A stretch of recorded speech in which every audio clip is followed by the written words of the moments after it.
ang pagtatayo ng Philippine Arena at iba pang centennial projects ng Iglesia ni Cristo ay nagsilbing daan sa maraming mga tao na makapagsuri sa salita ng Diyos. Kabilang na ang ilang mga Koreano.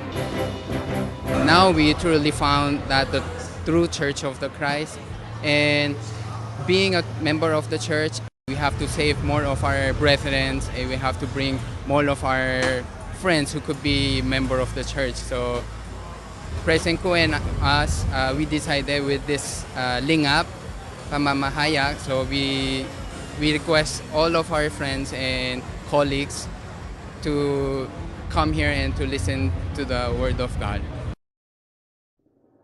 Bagamat mga bagong kaanib pa lamang sa iglesia, udyok ng kanilang pananampalataya at bilang pagtugon sa inilunsad ng pamamahala sa iglesia na proyektong Kabayan Ko, Kapatid Ko, sila na mismo ang nag-anyaya sa kanilang mga kababayan o kapwa Koreano na makinig ng mga salita ng Diyos.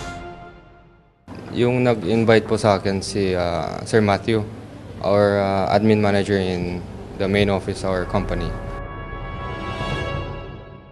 I visited before the museum at the center, and then I had the opportunity to know that there's a history of that.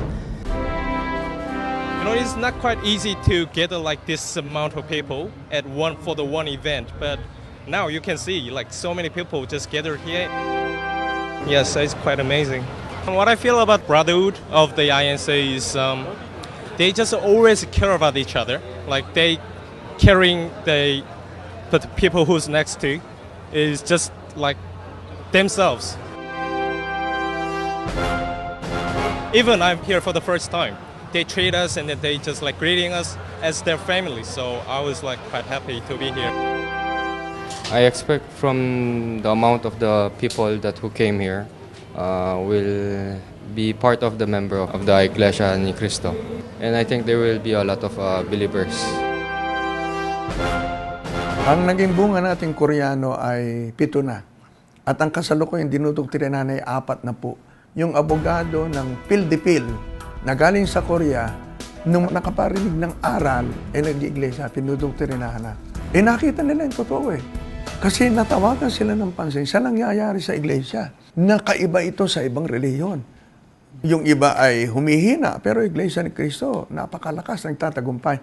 Kaya nakinig sila ng aral. Nung marinig nila ang aral, lalo sila nakumbinsi ng iglesyang ito ang maghahatid sila sa kaligtasan.